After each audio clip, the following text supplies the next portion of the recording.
CMPRadio.net, the voice of Chester.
Good morning, everyone. Thank you for tuning in. I'm your host, Joshua Shockley of CMPRadio.net. And as promised, I am sitting here with the CEO of the Boys and Girls Club, Mr. Derrick Phillips. How are you doing today, sir? I'm good, Josh. I'm good, Josh. Thank you for asking. I'm good. Oh, man, thank you for showing up. This is an honor for me. One thing that we're big on CMP Radio is giving out the flowers. It stems from a statistic that we once read that said most men don't receive their first bouquet of flowers until their funeral. So I want to take this time and I want to give you your flowers. I normally do it in the middle of the show, but I know that you're a super busy man, so I wanted to take this time out to just say thank you for all the great work that you do in our community. I appreciate that. So what WWJD does every week, we have a word of the week. I shared it last night, and the word of the week is relentless. Oppressively constant, incessant. Just opening up, what does that word relentless mean to you? When you hear the word relentless, what comes to your mind?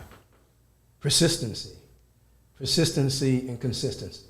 So if I'm relentless, if anybody, no matter what, if it's sport, if it's at homework, it's at the office, or whatever you may be doing, if you're persistent, okay, then you have to be consistent, and you have to be consistent. And your word again is what? Relentless. Relentless. So if you want to be relentless, you have to be persistent and you have to be consistent, okay? Because at the end of the day, the reason why you're relentless is that you want to be successful. Absolutely. Okay, you want to accomplish something. Okay. Even if it's negativity, people that want to be negative, sometimes they're relentless at being negative, but they want to be successful. They're consistent and they're persistent. You understand what I'm saying? Absolutely. So they want to be successful. No matter what you're doing, you want to be successful at it. So if you're relentless at something, then you want to be successful. So in order to be successful, you have to be consistent and persistent. Absolutely. So just kicking off, can you tell those who are tuning in who may not know who you are, where you come from, and what are some of the things that inspired you to work for the Boys and Girls Club? Well, I'm Derrick Billups, and I've been at the Boys and Girls Club now for a year and a half. Born and raised in North Philadelphia, 25th and Diamond, went to Strawberry Mansion High School. I'm 62. I've got 3 children, 35-year-old, appreciate it, 35-year-old daughter, 34-year-old son, and a 28-year-old daughter. 1 grandson, and so I'm proud of that. Went to school in Pennsylvania, Mansfield State University, Omega Psi Phi. Been a Q for 44 years now. I played tennis a lot of my life. All my life growing up playing tennis, ran track, both in school, both in high school and college. I then, got involved. I was a teacher for almost 12 years, special ed teacher, all in Virginia, never in Pennsylvania, all in Virginia. Then I became a financial advisor. I was a financial advisor for almost 25 years. Awesome. Just continuing to work and service and help people. And then an opportunity came up to get involved in tennis, the Arthur Ashe Foundation in Philadelphia, which is now Legacy. Got involved with that, helping youth involved in tennis like I was when I was a youth. Doing the same thing here in Chester and in Camden. So we're providing tennis in both those communities as well in Philadelphia. And then an opportunity came up here for me to apply for this position for the Boys and Girls Club of Chester. Wasn't sure if that's what I wanted to do, but it's one of the best decisions I made. Wow. Because serving the youth in the community of Chester is awesome. It's a smaller version or a version of North Philadelphia where I grew up at 25th and Diamond. So I love it here. I love the passion, that they have here, the persistency and consistency about this community and about their folks and about their school and about everything about Chester. The people are from Chester. They're from Chester. And I love that. I want to take the time out to say I apologize for getting your last name wrong. It's all good. It's all good. And the reason why is because one thing my dad always said was, don't let them mess your last name up. Yeah, it's that's your heritage, right? It's what was passed down. Right. So I apologize for that. No problem. I'm sorry, getting right back into it. Who are some of the people that influenced you, inspired you in your life? Well, probably one of the first people who inspired me and influenced me was a couple that, when I was 10 years old, helped teach me to play tennis. And it happened to be a white couple, a very older white couple, and they were helping all of us in North Philadelphia play tennis. Obviously, a very unconventional sport for African Americans, obviously. But they came into the community, they supported us, and like most youth, we know when someone is genuine, and they were genuine. And they were about helping and supporting. And what I learned from them was that they were about helping and supporting. And I always wanted to help and support other kids and other people. They did that for us, and they continued. And they were consistent and persistent in helping us, helping me in school, friends, all of that kind of stuff. It's so dope when we hear those stories because we're so used to, especially today, hearing about racism and racial divide.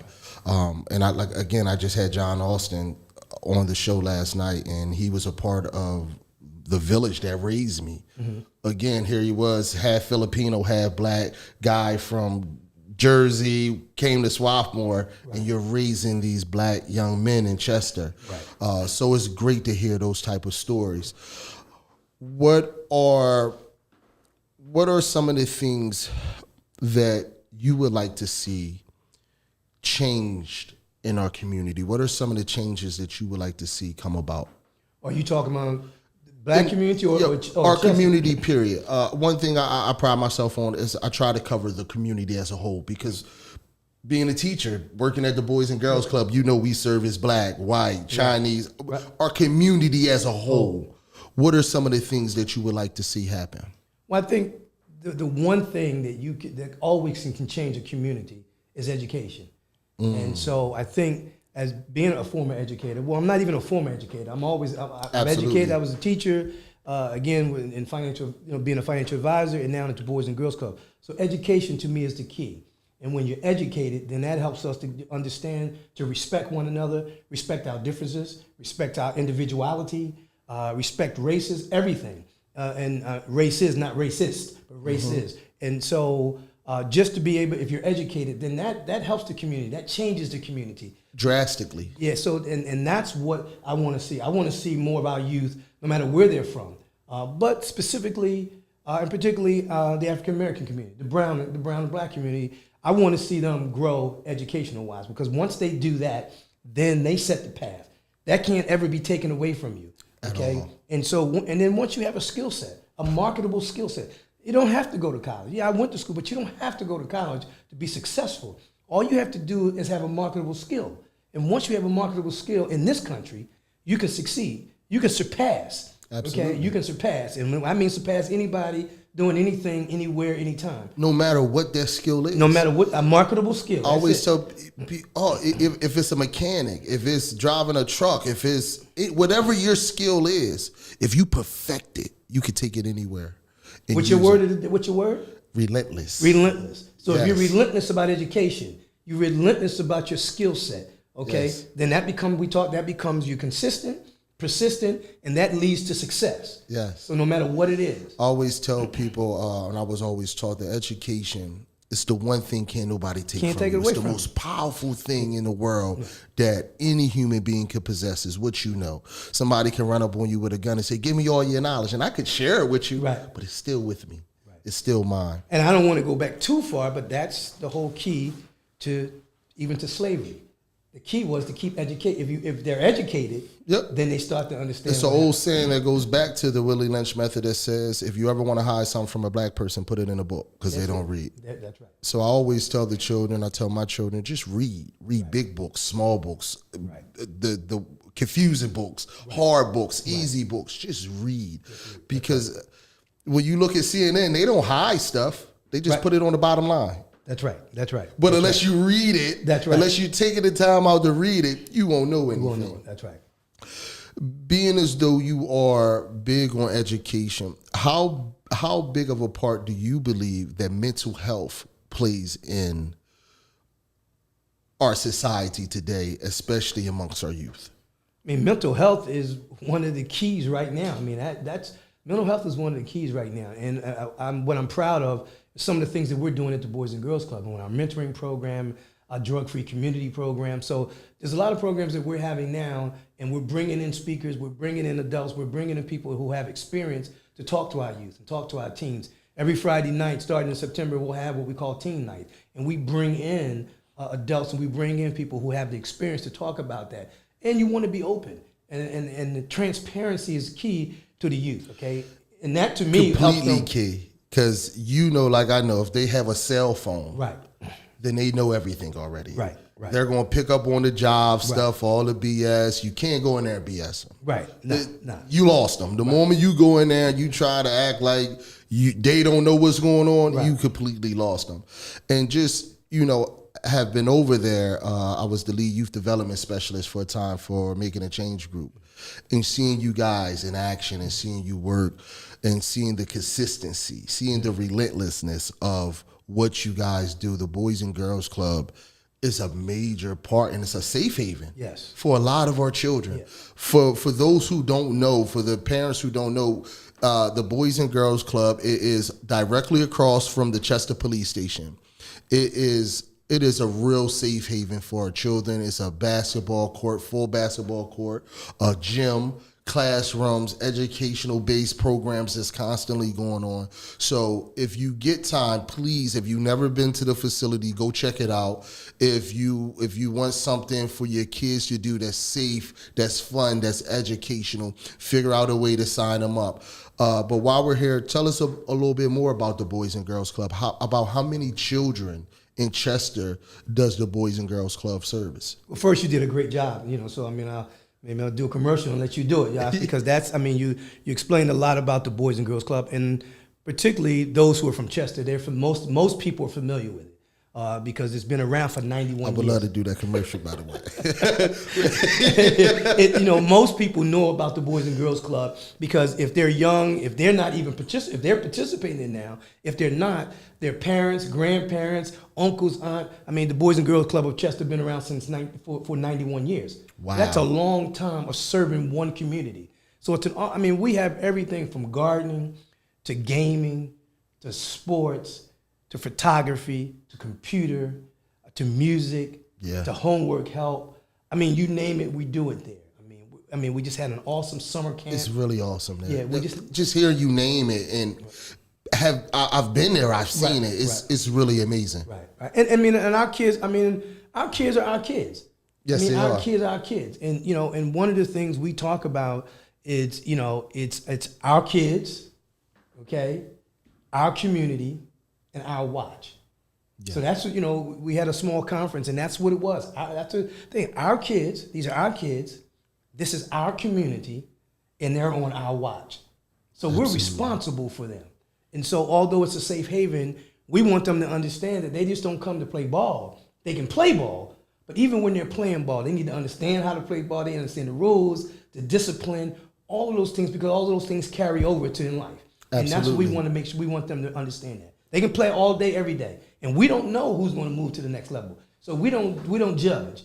We don't know. But what we do know is if you still, even if you make it to the next level, you're still going to have to be disciplined. The work doesn't stop. The work doesn't stop. It's a quote that says, the smartest man in the room is the one who knows he knows nothing. That's right. That's right. We can never know enough. The world is constantly changing. Our children are constantly growing. Times are different. Right. Nobody's sitting at grandmom's table anymore.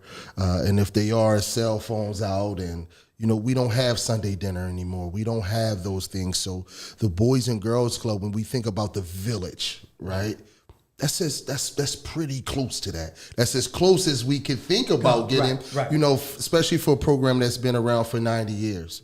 That's the village right there. Like I said, it's not just a safe haven for the children, but it's a safe haven for the adults, the parents, to bring their children, to sit down, to watch, to learn something themselves. Because I'm 35, and I always say, I'm from the generation of babies having babies. Right. We don't know a lot neither. We're learning every day. Right. I'm learning every day how to be a better father, how to be a better son, brother, cousin, friend. I'm constantly learning. It doesn't stop. Well, it's not only, let me tell you, Josh, it's not only just a safe haven for the kids, and you mentioned the parents, but it's a peace of mind for the parents. Every day, one of the things I do, and not every day, I can't do it every day, but one of the things we did after the summer camp, and one of the things I did after summer camp, every day was to make sure that I was outside and greeting the parents. Okay? Or most days, not every day, but most days meeting the parents, talking to them, asking the kids how was their day, and all of those things. Why? Because, when you're in camp, just like you're in school, things happen. Kids get into little skirmishes, they argue with each other, sometimes they fight, they push and shove. And what we did was we build a relationship with the parents. So when the kid went home and said, I didn't have a good day, or somebody hit me or pushed me or whatever, the parents then were able to come and say, I just want to let you know this is what happened. Not coming to attack us. Why not coming to? Because the other 20 days or 25 days, their kids would come home and say, I had a great day, everything was fine. And so now you want to build that, you build that comfort level and that peace, and the parents have that peace, even when things go wrong. Even when things go wrong, because we know they will go wrong. When you have 100, 110 kids together, we know things will happen. I don't want to use the word go wrong. Yeah. Things will happen. And then it's how we handle them, it's how we adjusted them. And that's what we were doing. So it's a peace of mind for the parents as well. Absolutely. What are some of the greatest things that you had to overcome in your own life, in your own childhood? Well, I don't know if they're any different than a lot. Like I said, I'm 62. So, when I grew up, single parent, my mom was on welfare for a while, but that's not really nothing new to communities, unfortunately. Now, I don't want to brag about that. Mm-hmm. That's unfortunate. We want to grow up with 2-family homes and parents working and things, but that wasn't the case. Like I said, I grew up in the projects, 25th and Diamond. Anybody know anything about Philadelphia?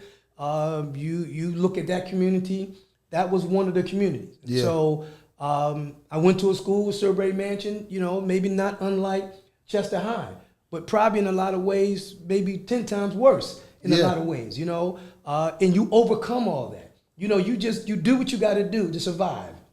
Each and every day. You get up, you go to school, I didn't miss a day of school from kindergarten to 12th grade. Wow. I never missed a day of school. But I walked from one part of the city to another part of the city, from one gang to another to get to school. So did you always see yourself going into the educational field? Is this something that you always wanted to do?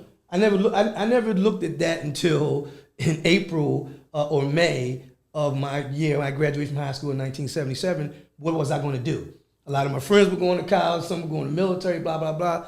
I'm still sitting there. And I was working and all that, but I had no idea. And I finally made the decision, I'm going to go to school. So it wasn't anything that I had planned. There wasn't any real plan for me. I didn't have a plan. I just didn't have a plan. I just was taking it day by day. I'm just day by day. And then, my grades were decent enough, not good by any means, but decent enough to get me into school. And then from that point on, I became a better person. I became a better student.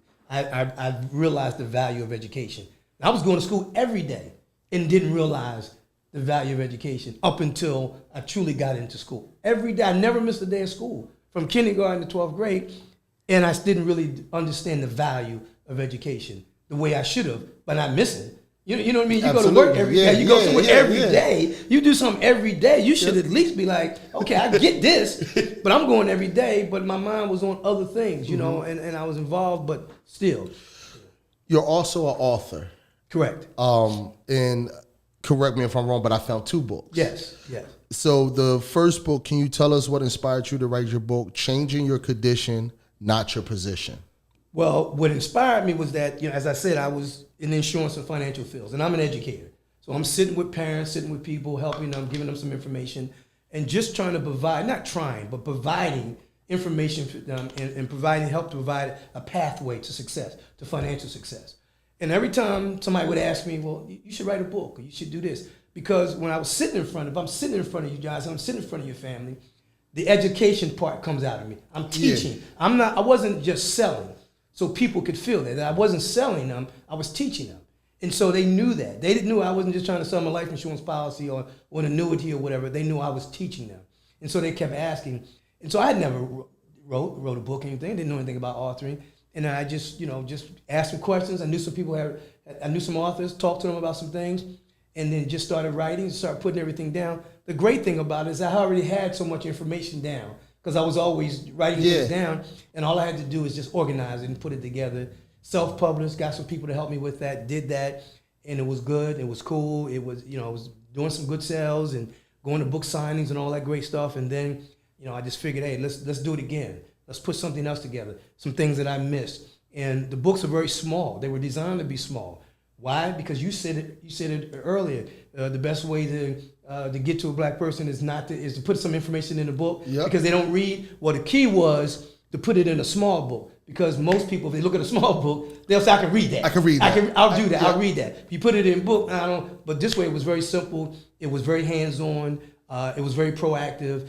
There were little things in there that they can get involved in, write worksheets, things that they could be engaged in, involved in, so that they would read the book, look at the book, and they could keep it. It was a keepsake as well. Not something they would put on the shelf. They would keep it around, look at it, and then utilize that way. Budgets, things of that nature that would help them in the long run. And then what I did was I wrote another book, and then just elaborated more or advanced more. And that's what I was getting to. Apparently, the first one was so nice you had to do it twice. Yeah, I had to do it twice. Right. And then the title of your second book is Making a Living. Are you making a living or making a life?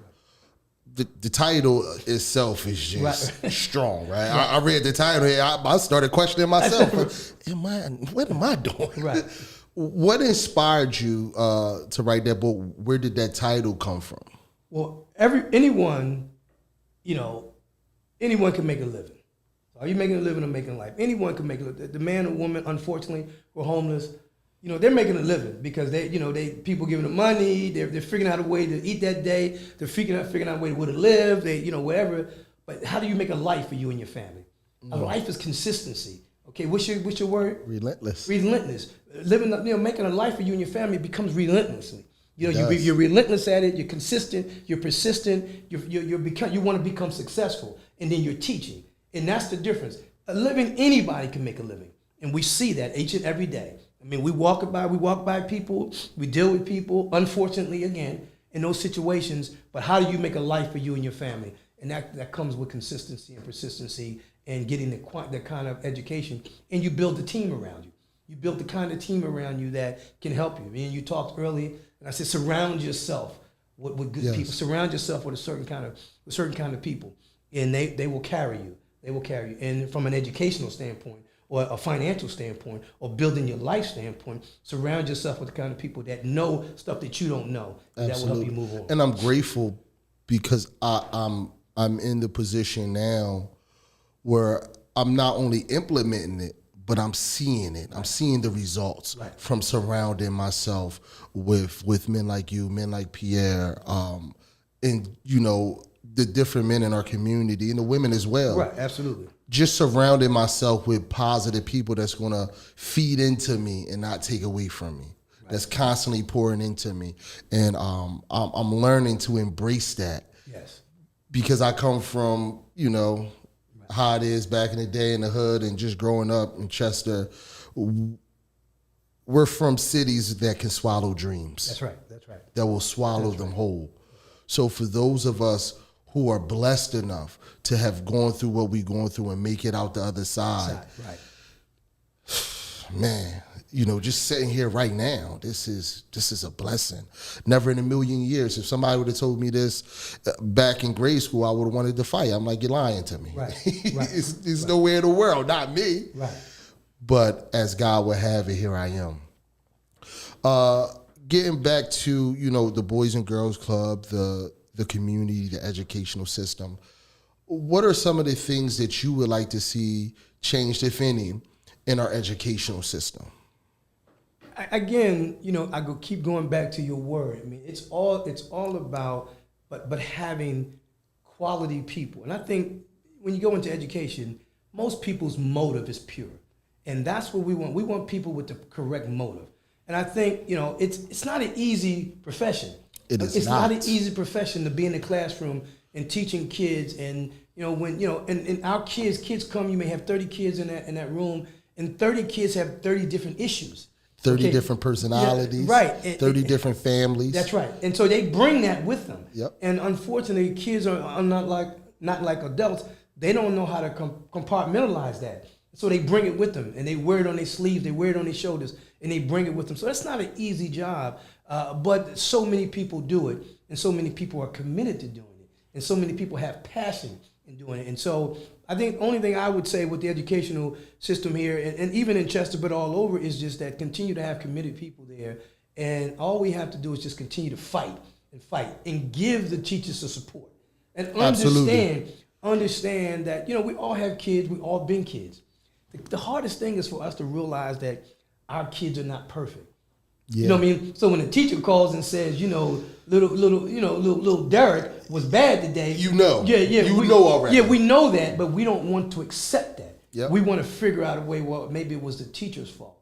And that's what we have to do, is give those teachers the support that they need so that they can go in that classroom and teach your kid and give them the kind of guidance that they need so they can be successful, so they can learn a skill set. You know what I mean? And if you do that, if you give them that kind of support, then I think what we'll find is that our educational system will grow, okay? And you gotta have good leadership.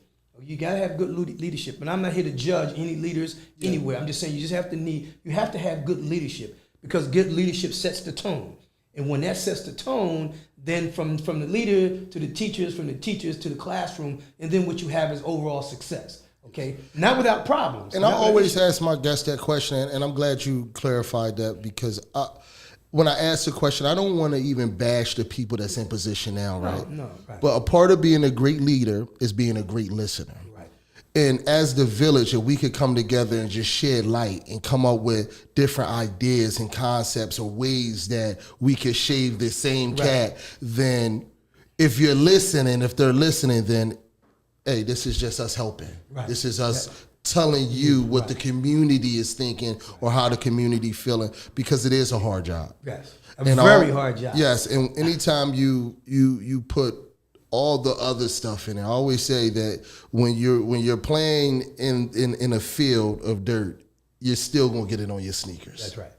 Right. Nobody's perfect. We know how ugly. We know the ugly side of politics. Right. We know how ugly things can get. Correct. But that's not what we're here for. We're here just to shed light and to give the best advice to our community from some of the best people in our community. Correct.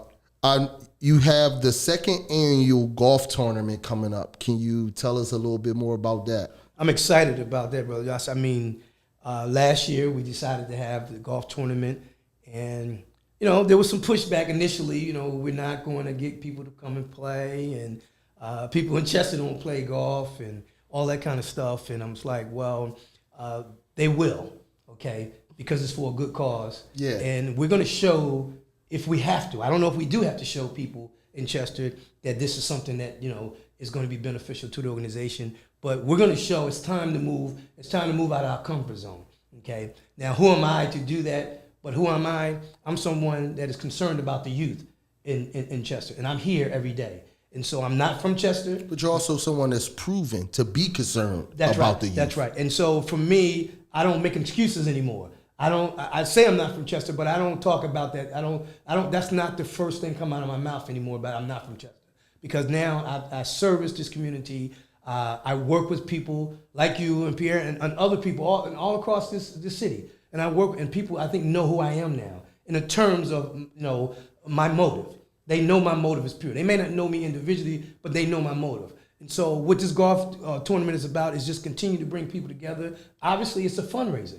All right, and we take that and we utilize that funding to give scholarships and for summer camps, scholarships for after school program, help create other programs, enhance the overall building, both outside and inside, provide other things like computers and other supplies and equipment that's needed for the organization. I mean, we're a true nonprofit. I mean, so, and what some people don't understand is that the city supports us. They helped us with the land and the building, but we still have to pay the staff. We still have to pay the contractors to come in. We still have to provide all of that. So we need funding in order to do that. I can't let this interview go by without shouting out Angie. I work with Angie. She's a phenomenal woman. Absolutely. Thank you, Angie. I don't if you're watching. Thank you so much for your work. I had a chance to work with you before. Your staff over there, period, is incredible. It was nobody that I ran into that what's up with that person. It was a welcoming experience every time I walked. That's called culture. And that's all I talk about, culture.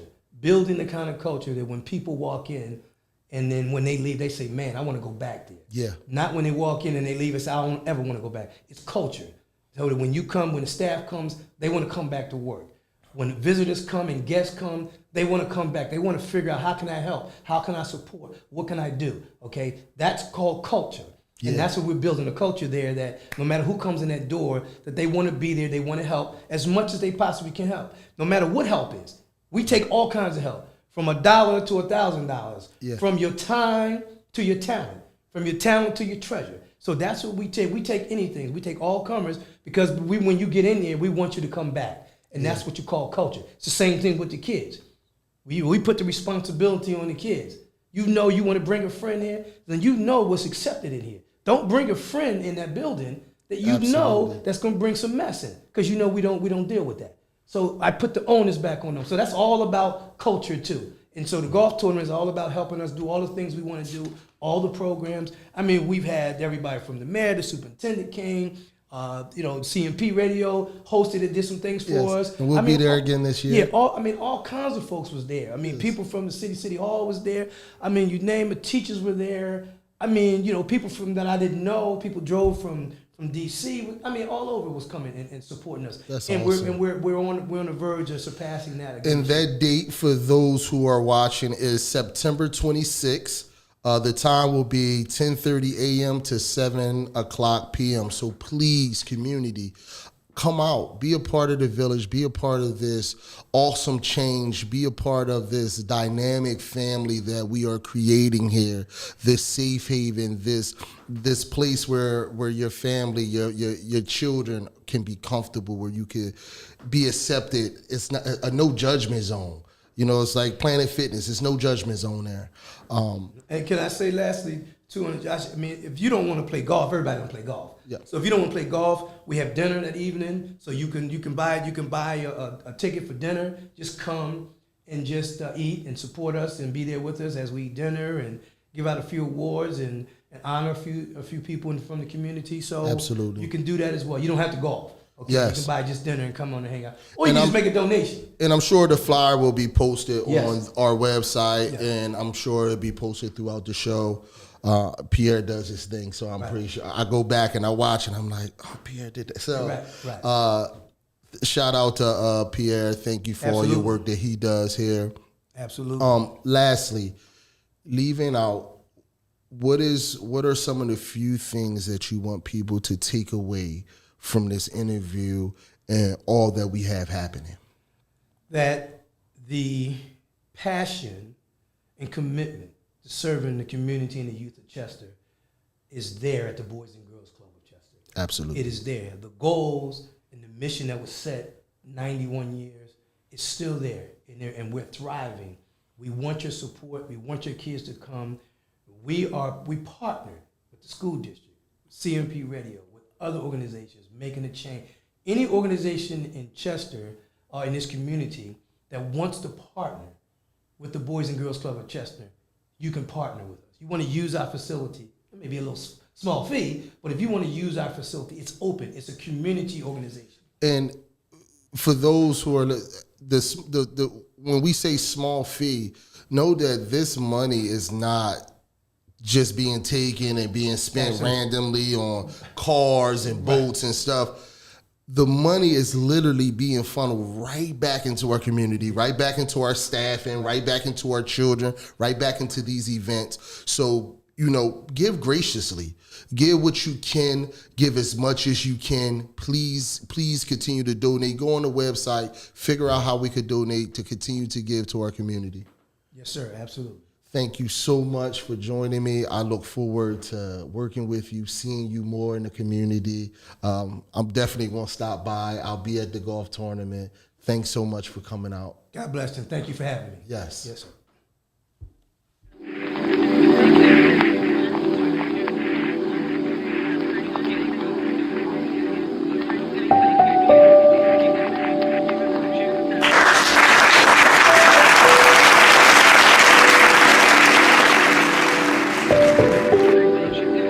CMPRadio.net, the voice.